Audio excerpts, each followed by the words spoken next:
बच्चों, आपकी खिदमत में फिर हाजिर हैं हम। टॉपिक अपना आज पूरा करेंगे। चैप्टर 3 केमिस्ट्री का हम पूरा करने वाले हैं और इसमें आज टॉपिक है हमारा लॉ ऑफ कंजर्वेशन ऑफ मास, यानी कि लॉज ऑफ कॉम्बिनेशंस हम पढ़ने वाले हैं। लॉ ऑफ कंजर्वेशन ऑफ मास की अगर बात करें तो इन्होंने इसको किसने दिया था, तो आप कहेंगे लेविसियर ने दिया था 1774 में। क्या है ये law of conservation of mass? देखिए, law of conservation of mass कहता है कि किसी भी केमिकल रिएक्शन में जितना भी आपने रिएक्टेंट लिया है उसका मास प्रोडक्ट के मास के बराबर होगा। देखिए यहाँ पर आप देख रहे हैं कैल्शियम कार्बोनेट हमारा कितना है 100 ग्राम। इसका मोलर मास निकालेंगे तो 100 ग्राम बैठता है, तो ये 100 ग्राम है। कैल्शियम ऑक्साइड का फॉर्मूला के हिसाब से अगर आप मोलर मास निकालेंगे, जो हमने पिछली वीडियो में सिखा चुके हैं आपको, तो 56 आएगा और कार्बन डाइऑक्साइड का आता है 44। अब आप देखिए रिएक्टेंट में हमने लिया था 100 ग्राम कैल्शियम कार्बोनेट, और जब आप इसका प्रोडक्ट बना तो बनता है कैल्शियम ऑक्साइड और कार्बन डाइऑक्साइड। कैल्शियम ऑक्साइड जो बनता है वो 56 ग्राम, कार्बन डाइऑक्साइड बनता है 44 ग्राम। ज़रा टोटल कर लीजिए, इसका कितना आएगा, 100 ग्राम आएगा। इसका मतलब जितना लिया था उतना ही है, ना कम होगा ना ज़्यादा होगा। Matter can neither be created nor destroyed. Matter को ना तो ख़त्म किया जा सकता है ना ही बनाया जा सकता है। तो ये है किसका लॉ, लेविसियर का कंजर्वेशन ऑफ मास का लॉ। दूसरा लॉ है आपका लॉ ऑफ कांस्टेंट प्रोपोर्शन। ये दिया था जोसेफ प्रॉस्ट ने 1779 में। क्या कहता है लॉ? ये कहता है केमिकल कॉम्बिनेशन जब ये करते हैं कोई भी दो एटम, जब दो एटम जुड़ते हैं आपस में तो सेम प्रोपोर्शन में जुड़ते हैं, उनका जो रेशो होता है मास का वो हमेशा सेम रहता है। मतलब अगर सिंपल सी भाषा में मैं कहूँ तो हर एक कंपाउंड का जो फार्मूला होता है वो फिक्स होता है। जैसे हम कह रहे हैं पानी का फार्मूला, अब पानी का आपको सबको पता है कि क्या होता है, H2O होता है। अब H2O में, अब H2O को आप चाहे लेबोरेटरी में बना लीजिए, चाहे बारिश का पानी हो, चाहे समंदर का पानी हो, सबका फार्मूला क्या होगा, H2O ही होगा। कौन से लॉ के हिसाब से? कांस्टेंट प्रोपोर्शन के हिसाब से, क्योंकि H2O में हमेशा 2 हाइड्रोजन होंगे और 1 ऑक्सीजन होगा। बाई मास अगर हम देखें तो उसका रेशो हमेशा कांस्टेंट रहता है। अब हाइड्रोजन का मास अगर हम देखें तो 2 × 1, एटम कितने हैं 2, मास कितना है 1, और यहाँ ऑक्सीजन का देखें तो हमारा कितना होता है 16। कितना हो गया हमारा 2:16। इसको हम रिड्यूस कर लें तो कितना हो जाएगा 1:8। यानी पानी में अगर मैं आपसे पूछूं कि पानी में हाइड्रोजन और ऑक्सीजन का जो रेशो होता है मास का वो क्या होता है, तो आप कहेंगे 1:8 होता है। कंपटीशन में आते हैं ये क्वेश्चन, तो जितना मैंने लिखा है सिर्फ इतना ही आपके लिए काफ़ी है कंपटीशन में। क्योंकि कंपटीशन में बहुत ही जो चीज़ हम पढ़ाते हैं बिल्कुल लिमिटेड, वही सब कुछ आना है बस। तो इतना आप याद कर लीजिए बस कि कंजर्वेशन मास किसे कहते हैं, किसने दिया, और कांस्टेंट प्रोपोर्शन किसने दिया, किस सन में दिया, और होता क्या चीज़ है। तो जैसे हमने बताया कि इसका जो रेशो होता है हमेशा फिक्स रहता है। अब H2O का तो मैंने निकाल के दिखा दिया। अब मान लीजिए वहाँ पर आ गया NH3 का, बताइए, तो NH3 का निकाल लीजिए।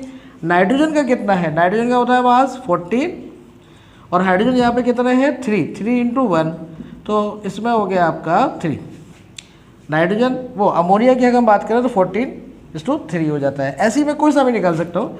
मान लीजिए मैं कहता हूँ सल्फ़र डाइऑक्साइड में बताइए क्या रेशो है, तो सल्फ़र का आपको पता है 32 होता है, और ऑक्सीजन का एक का वज़न होता है 16, 32, ये कितना हो गया भाई 32, रिड्यूस करेंगे हम तो रेशो कितना आ गया 1:1। ऐसे ही हम जिसका चाहे उसका रेशो हम निकाल सकते हैं। तो कांस्टेंट प्रोपोर्शन में बस आपको ये रेशो पता होना चाहिए और लॉ आपको याद करने हैं। बस इसमें 2 ही लॉ है आपके कोर्स में, कंजर्वेशन ऑफ मास और कांस्टेंट प्रोपोर्शन। नेक्स्ट पढ़ते हैं। अगला टॉपिक है इस चैप्टर का आयंस। आयंस क्या होता है, चार्ज एटम्स या ग्रुप ऑफ एटम्स को आप क्या बोलते हो, चार्ज बोलते हो। अब ये आयंस जो होते हैं वो होते हैं 2 तरह के। 2 तरह के कौन से हैं भाई? एक होगा हमारा कैटायन, दूसरा होगा हमारा एनायन। कैटायन जो होते हैं वो पॉजिटिवली चार्ज होते हैं, और ये होते हैं हमारे नेगेटिवली चार्ज एटम्स। अब पॉजिटिव चार्ज कब आता है, जब किसी एटम में से इलेक्ट्रॉन निकल जाते हैं। अब सपोज करिए एक इलेक्ट्रॉन निकला, इलेक्ट्रॉन का सिंबल है ये, ए में से एक इलेक्ट्रॉन निकला तो इस पर आ जाएगा 1 चार्ज पॉजिटिव। ए में से 2 इलेक्ट्रॉन निकल गए तो आ जाएगा इस पर 2 पॉजिटिव चार्ज। ए में से 3 इलेक्ट्रॉन निकल गए तो कितना आएगा भाई, बिल्कुल सही बात, 3 पॉजिटिव चार्ज इस पर आ जाएगा। ए में से 4 इलेक्ट्रॉन निकल गए तो नहीं, बिल्कुल गलत, 4 निकलते ही नहीं है भाई। कितने निकल सकते हैं, सिर्फ 3 तक इलेक्ट्रॉन निकल सकते हैं, 4 नहीं निकलेंगे। तो चार्ज कितना होगा आपका, 3 तक होगा। नेक्स्ट अब आते हैं, मान लीजिए हमारे पास कोई एटम है बी। नेगेटिव आयन जब बनते हैं जब इलेक्ट्रॉन उसमें जुड़ जाते हैं। अब मान लीजिए 1 इलेक्ट्रॉन जुड़ा तो इस पर आएगा 1 नेगेटिव चार्ज, 2 इलेक्ट्रॉन जुड़ गए इस पर तो इस पर आ जाएगा 2 नेगेटिव चार्ज, 3 इलेक्ट्रॉन इसमें जुड़ गए तो हमारा हो जाएगा 3 नेगेटिव चार्ज, और 4 जुड़ गए तो सही बात 4 नहीं जुड़ेंगे। तो ये है हमारे 2 तरह के आयंस, कैटायन और एनायन। एक चीज़ और इसकी मैं बता दूँ, एक टॉपिक है आपका पॉली एटॉमिक आयन।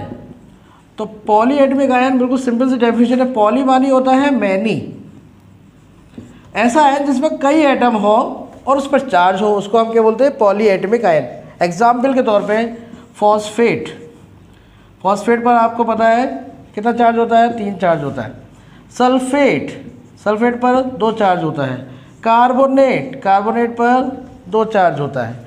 इस तरीके से ये जो आयंस हैं इन पे आप देख रहे हैं एक से ज़्यादा एटम है, एक से ज़्यादा एटम है तो इसको हम क्या बोलेंगे, पॉली एटॉमिक आयंस। देखिए छोटे छोटे टॉपिक हैं, जैसे हमने पढ़ा आयंस किसे कहते हैं, 2 तरह के होते हैं। पॉली एटॉमिक आयन आप समझ गए होंगे। और इसी के साथ मैं एक चीज़ और बता देता हूँ आपको कि एटमोसिटी क्या होती है। एटमोसिटी का मतलब होता है कि कितने एटम्स हैं किसी कंपाउंड में, एटमोसिटी। हैंड टू हैंड में बता रहा हूँ यहीं पर। अब जैसे ये लिखा हुआ है, मैं कहूँ इसकी एटमोसिटी क्या है। फॉस्फोरस का 1 एटम है, ऑक्सीजन के कितने हैं, 4 एटम है, 4 और 1 कितने हो गए, 5। इसकी एटमोसिटी कितनी है, 5। मैं कहूँ इसका क्या है, सल्फर का 1 एटम है, ऑक्सीजन के 2 एटम है, कुल मिलाकर कितने हो गए, 2 और 1 3। आपको चार्ज नहीं देखना, यहाँ पे इसको चार्ज को कभी कभी ऐसे लिख देते हैं -2, ऐसे लिख देते हैं, तो कोई दिक्कत नहीं है, आपको याद रखना है। इससे नंबर से हमें कोई मतलब नहीं है, हमें सिर्फ ये एटम्स देखने हैं। सल्फर का 1, ऑक्सीजन के 2, टोटल कितने हो गए 3। इसका बताइए खुद, 1 और 3 कितने हो गए 4। तो ये होती है एटमोसिटी।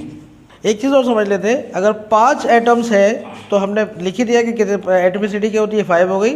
अब इसको हम इंग्लिश में लिखेंगे तो 5 को हम क्या बोलते हैं, पेंटा, तो पेंटा एटमिक हो गया। 3 को हम बोलते हैं ट्राई, तो हमारा ये ट्राई एटमिक हो गया। 4 को हम बोलते हैं टेट्रा, तो ये हमारा हो गया टेट्रा एटमिक। ओके, चलिए अब आता है हमारा topic atomic number and atomic mass. देखिए सब एटॉमिक पार्टिकल्स आप जानते हैं क्या होता है। सब एटॉमिक पार्टिकल्स होते हैं इलेक्ट्रॉन, प्रोटॉन, न्यूट्रॉन। जब आपसे पूछा जाए सब एटॉमिक पार्टिकल क्या है, आप बताएंगे इलेक्ट्रॉन, प्रोटॉन, न्यूट्रॉन। इलेक्ट्रॉन पे नेगेटिव चार्ज होता है, कितना होता है 1.6 10 की power -19 coulomb, C4 coulomb unit होती है चार्ज की। प्रोटॉन पर सेम चार्ज होता है, बस पॉजिटिव होता है, और न्यूट्रॉन पर कोई चार्ज नहीं होता, नो चार्ज। क्लियर। जितना इलेक्ट्रॉन होते हैं उतने ही प्रोटॉन होते हैं। जब दोनों का नंबर जो है बराबर होता है, इसलिए एटम पर होली कोई चार्ज नहीं होता। एटम जो होता है वो न्यूट्रल होता है, बशर्ते उसमें से इलेक्ट्रॉन ना निकले हों या ना जुड़े हों। यानी कि आपने आयंस पढ़ लिया पीछे कि अगर इलेक्ट्रॉन निकल जाते हैं या जुड़ जाते हैं तो उस पर चार्ज आ जाता है। अगर इलेक्ट्रॉन नहीं निकले हैं या नहीं जुड़े हैं तो एटम हमारा न्यूट्रल रहेगा, यानी उसमें इलेक्ट्रॉन और प्रोटॉन की तादाद बराबर होगी। अब देखते हैं एटॉमिक नंबर कैसे निकाला जाता है। एटॉमिक नंबर, जिसको हम Z से डिनोट करते हैं, नंबर ऑफ प्रोटॉन के बराबर होता है। जितने भी किसी एटम का इसमें मौजूद प्रोटॉन होंगे वही उसका एटॉमिक नंबर होगा। एक चीज़ और, अगर आपका न्यूट्रल एटम है तो इलेक्ट्रॉन की गिनती भी आप चेक कर सकते हैं। जितने इलेक्ट्रॉन होंगे वही आपका एटॉमिक नंबर होगा। लेकिन कंफ्यूज ना हो, इलेक्ट्रॉन को देखकर आप ना बताएं। इलेक्ट्रॉन अगर देखेंगे तो ये भी देखना पड़ेगा कि न्यूट्रल एटम है या नहीं। इसलिए आप ध्यान रखें कि प्रोटॉन कितने हैं। प्रोटॉन जितना होगा उतना ही उसका एटॉमिक नंबर होगा, क्योंकि इलेक्ट्रॉन्स तो आपने पीछे पढ़ लिया है, इसमें इलेक्ट्रॉन कम भी हो जाते हैं और बढ़ भी जाते हैं।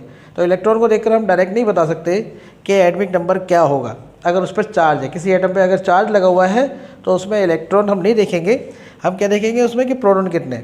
अब वो बात लगे कि चार्ज उसमें लगा हुआ है तो चार्ज का हिसाब लगाकर आप इलेक्ट्रॉन देख लें कि कितने निकले थे, कितने जुड़ गए थे, उसके हिसाब से आप सोचकर बता दें कि एटॉमिक नंबर क्या है। अब आता है एटॉमिक मास। एटॉमिक मास क्या होता है? तो न्यूक्लियस में मौजूद न्यूट्रॉन और प्रोटॉन के टोटल को हम क्या बोलते हैं? न्यूक्लियन।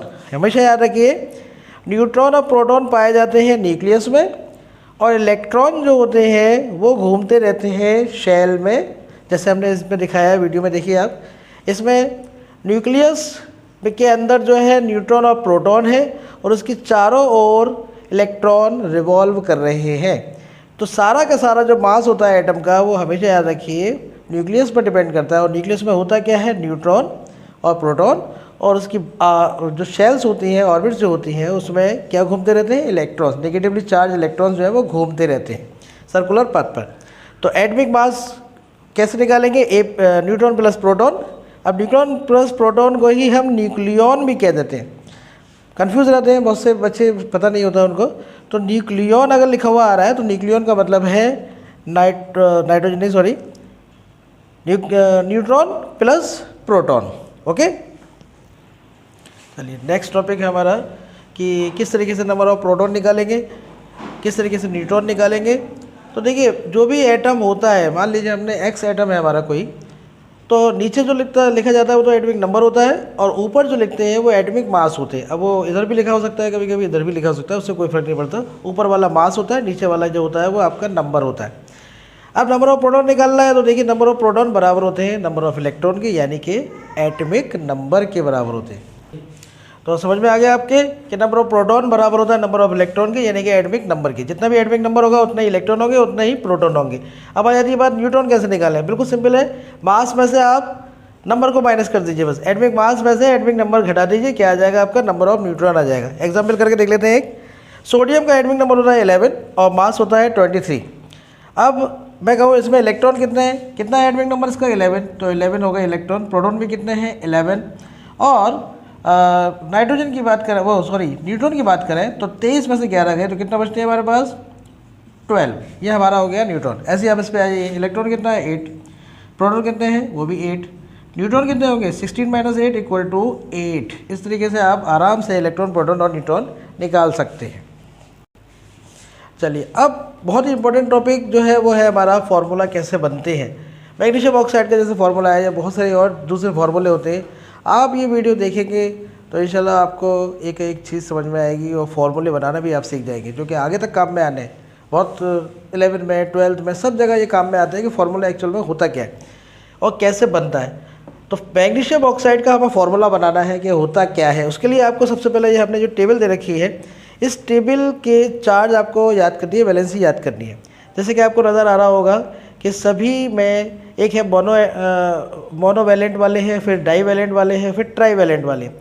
मोनोवैलेंट में जिसकी भी 1 वैलेंसी होती है वो सारे हमने लिख दिए हैं, और डाईवैलेंट में आपके जो 2 वैलेंसी वाले हैं वो हमने लिख दिए हैं, और ट्राईवैलेंट में आपके 3 हमने वैलेंसी वाले लिख दिए हैं। तो ये आपको टेबल ज़रूर याद करनी पड़ेगी, तभी आप ये फार्मूले बना सकते हैं। अगर ये टेबल आप याद नहीं करेंगे तो मुश्किल हो जाएगा। तो मैग्नीशियम ऑक्साइड का जैसे हमें फार्मूला बनाना है। अब देखिए, अब मैग्नीशियम पर कितना चार्ज है? मैग्नीशियम पर है 2 चार्ज। तो मैग्नीशियम पहले हमने लिखा, ऑक्सीजन लिखा, ऑक्साइड ऑक्सीजन नहीं लिखा जाएगा। मैग्नीशियम की वैलेंसी आप देखिए टेबल से, मैग्नीशियम की वैलेंसी है +2।